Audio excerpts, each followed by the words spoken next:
Hello and welcome to this week's edition of Newsgram. Today we have a rather hot topic for you, and it's more than a little bit controversial for a number of different reasons. First of all, it features two men talking about women. But don't worry about that. This isn't some barroom chat before a bachelor party. Instead, it's an intelligent conversation centered mostly around Barry Wren's book, Sex for Females Only. Barry Wren takes us on a journey through history, examining how our views on gender inequality were first formed and then solidified in many cultures. His book also tackles a host of issues that women have faced over the centuries, like sexual objectification, the values placed on young women and the reason for those values, and male dominance. And yes, there are some statements in here that are probably going to make you bristle, like sexuality begins when the brain decides the body is ready. Or how about this one? Female beauty lasts as long as she has ovarian eggs.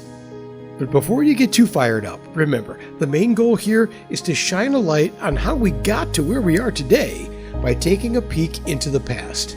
So let's have a look in the rearview mirror. And if we're going to go back, we might as well go all the way back. So let's start at the beginning. The Garden of Eden that everybody hears about, that was land which lay between the two major rivers running out of Turkey at that stage. In the myth that was developed, God planted plants and animals and fish and birds into that area there, and he then put Adam in there to look after the whole process. And Adam became very, very bored with what he was doing, and he wanted a companion. So God made a companion for him out of one of his ribs. And her name was Eve. Did you hear him use the word myth? I told you this was going to be a bumpy ride. The story of Adam and Eve teaches us lots of important lessons, like obedience to God, sin and sacrifice, good versus evil. How about marriage and monogamy, just to name a few? And to be clear, I have no reason to believe that that story isn't true. But I think his point here is that the idea of women being subservient to men started here, and we've taken it way too literally, focused on only that point and distorted that element of the story over time to the detriment of women. And unfortunately, we'll still think about Adam and Eve was the evil woman because she ate from the tree of knowledge. We all would love to get that tree of knowledge ourselves, but she ate from that and was then discarded from the Garden of Eden. That went down, and a lot of people lost their lives because that particular type of mythology persisted. Male dominance and women being at fault all the time.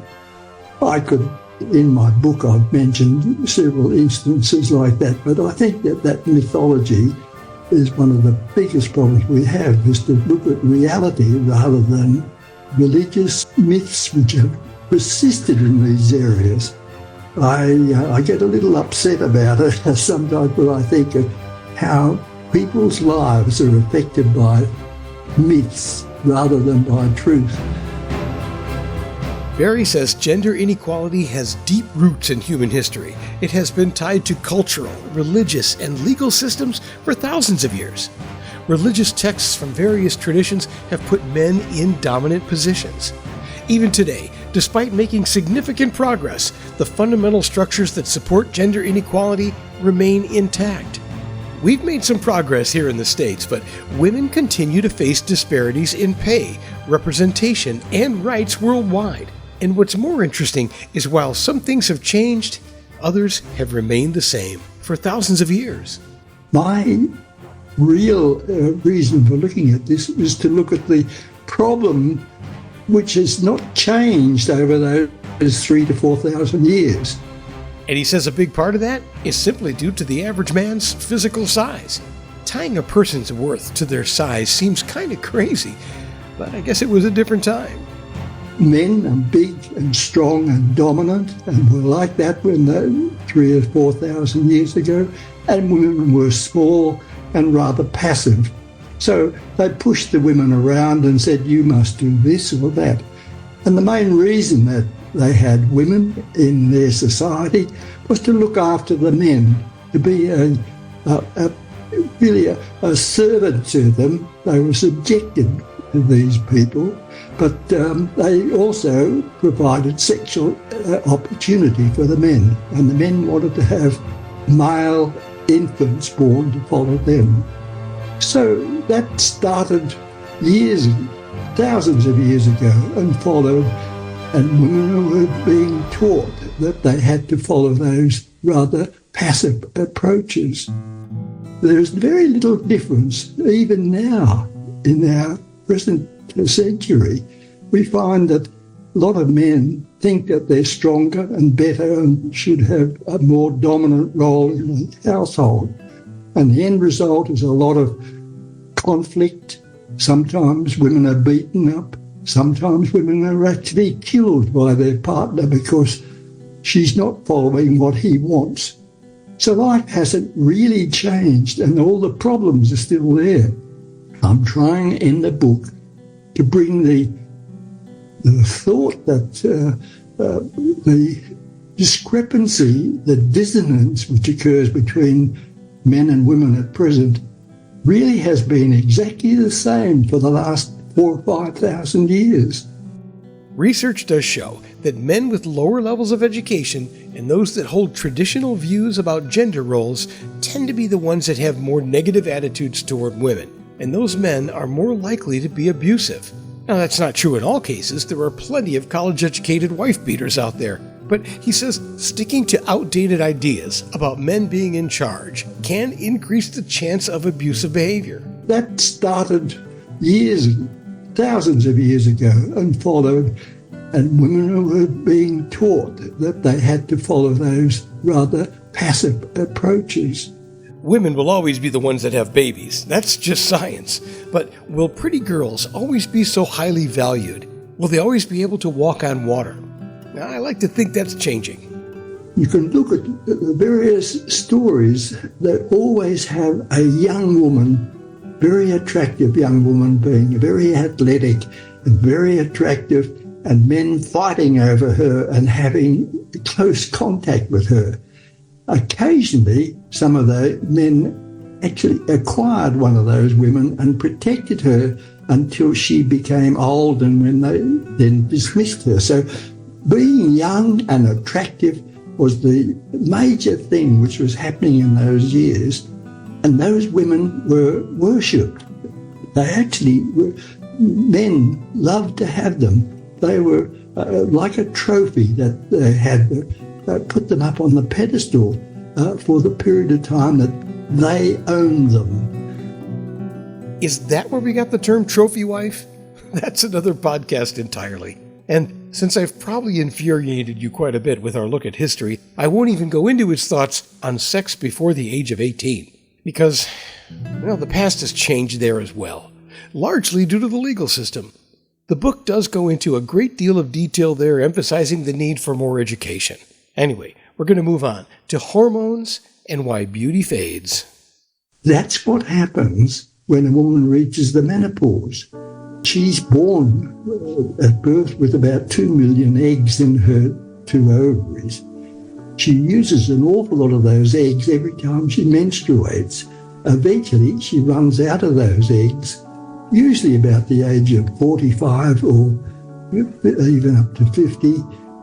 And the production of the hormones, there's at least 6 or 7 different hormones, but estradiol is the most important one. That stimulates the tissue that makes a young woman grow into the beautiful young women that we love so much. When the eggs run out from the ovary, so does the production of the hormones. So those special cells and organs begin to fade and become old and worn out. They're not there, they don't even function. And while that clinical explanation can sound a little bit depressing, there is a silver lining. Want to keep that youthful glow well into your postmenopausal years? Here's a tip. Women can maintain their hormonal or their cellular activity by taking the right hormones, and that's why gynecological endocrinologists are very important for them to see, get some information from under those conditions. He says pay a visit to an endocrinologist, gynecologists, or even doctors who focus on anti-aging that offer HRT, hormone replacement therapy, as part of their practice, and have a discussion to see if there's a treatment that works for you. So many of my female friends are taking hormonal therapy and they look just gorgeous. They're marvellous. They're in their 70s and 60s and marvellous, still on hormonal therapy. Barry is a doctor after all, so his book, Sex, is subtitled For Females Only, because it's part history, part hormonal therapy, but 100% about women. I love women and I love to help them as much as I can. And I look back at the misuse by men of their power over women in those days. It's changing, and now women have so much power. Their sexuality is a powerful thing, as powerful as any man's strength, muscular strength. But men still bash their woman around, which is wrong. He's not a fan of violence against women or taking a trophy wife either, and he makes that clear. He's also against women using their sexuality to make a living, because while the right hormones can prolong the process, beauty does fade, and a woman's value should never be defined by her looks. Women should not ever be a commodity. They should be revered and loved and enjoyed because they are an individual in their own right. Males don't own them, and they should never be using them as a commodity to gain more money, more power, more whatever it might be. And finally, since this show is being produced on the eve of a major presidential election, here in America, I would be remiss if I didn't include this final point. Right now, we've got 4 or 5 major wars going on around the world. The people who instigated those wars are always a male, and the women are now saying, stop this stupid war. Vote for peace? Just saying. Anyway, the book is Sex for Females Only by Barry Wren, and it's really for men and women, or anyone who can appreciate a collection of stories and essays designed to re-examine and retell the events that led up to the modern discussions about gender inequality. I understand that it's selling to people around the world, and I'm hoping it sells a lot, because I need the money. It's available at Amazon and all the other usual places online. And that will do it for this edition of Newsgram from webtalkradio.com.